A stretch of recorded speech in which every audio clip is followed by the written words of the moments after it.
மின்வாரிய தொழிலாளர்களை கவனிக்காமல் விட்டால் திமுக ஆட்சிக்கு பின்னடைவுதான் ஏற்படும். மின்வாரியம் பொதுத்துறையில் இருந்தால் மட்டுமே தமிழ்நாடு முன்னேற முடியும். மின்வாரிய தொழிலாளர்களை காப்பாற்ற வேண்டிய கடமை அரசுக்கு இருக்கிறது என முன்னாள் எம்எல்ஏ மனோகரன் பேட்டியளித்தார். தமிழ்நாடு நேஷனல் எலக்ட்ரிசிட்டி ஒர்க்கர்ஸ் ஃபெடரேஷனின் மாநில செயற்குழு கூட்டமானது காஞ்சிபுரம் காந்தி ரோட்டில் உள்ள ஒரு தனியார் திருமண மண்டபத்தில் சங்கத்தின் மாநில தலைவரும் முன்னாள் எம்எல்ஏவுமான மனோகரன் தலைமையில் நடைபெற்றது. துணைத் தலைவர் சுகுமார் முன்னிலை வகித்தார். வேலூர் மண்டல செயலாளர் சுரேஷ் பாபு வரவேற்பு உரையாற்றினார். மாநில பொதுச் செயலாளர் ஸ்வர்ணராசு சிறப்புரையாற்றினார்.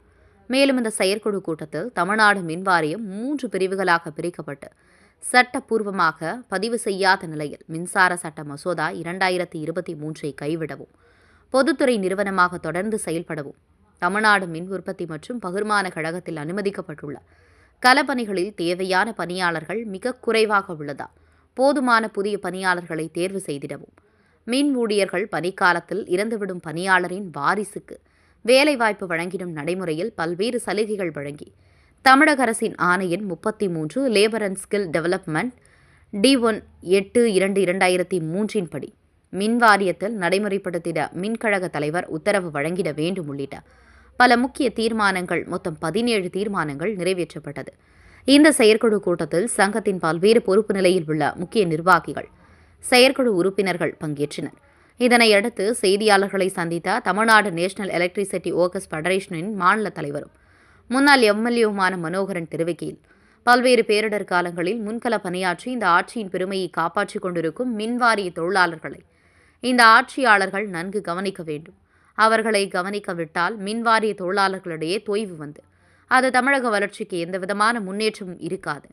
திமுக ஆட்சிக்கு பின்னடைவுதான் ஏற்படும் என்றும், மின்வாரியம் பொதுத்துறையில் இருந்தால் மட்டுமே இந்த நாடு முன்னேறும், தமிழ்நாடு முன்னேற முடியும் என்றும், மின்வாரிய தொழிலாளர்களை காப்பாற்ற வேண்டிய கடமை அரசுக்கு இருக்கிறது. அதன் மூலமாக இந்த அரசை தன்னை காப்பாற்றிக் கொள்ளும் என தெரிவித்தார்.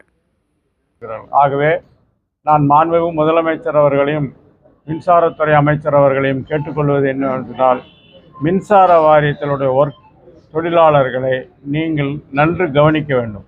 ஏனோதானோ என்று இருந்தாலும் கூட நாங்கள் எங்களுடைய பணிகளை நாங்கள் செய்து கொண்டு வருகிறோம். அந்த பணிகளை எவ்வளோ காலமாக நாங்கள் செய்ய முடியும் என்பதை நீங்கள் நினைத்து பார்க்க வேண்டும். அந்த ஒரு தொய்வு வந்துவிட்டால் தமிழக வளர்ச்சிக்கு எந்த விதமான முன்னேற்றமும் இருக்காது. இந்த ஆட்சி பின்னடைவு தான் ஏற்படும். அதே போல் இன்றைக்கு மத்திய அரசாங்கம் எடுக்கக்கூடிய பல்வேறு திட்டங்கள் நமக்கு இடையூறாக இருக்கிறது. அதில் மின் வாரியத்தினுடைய தொழிலாளர்களை பல்வேறு விதமாக எடுத்து செல்ல வேண்டும் என்று இந்த அரசு, மத்திய அரசு கங்கணம் கட்டிக்கொண்டிருக்கிறது.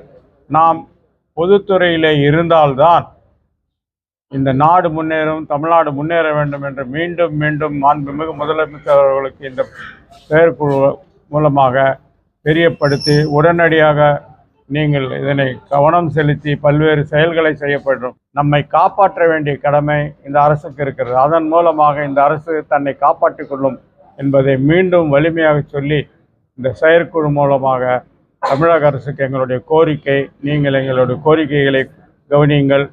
நாங்கள் தான் இந்த அரசாங்கத்துக்கு ரொம்ப உதவியாக இருக்கிறோம் என்பதை மீண்டும் மீண்டும் வலியுறுத்தி சொல்வதற்காக இந்த செயற்குழு போட்டிருக்கிறோம்.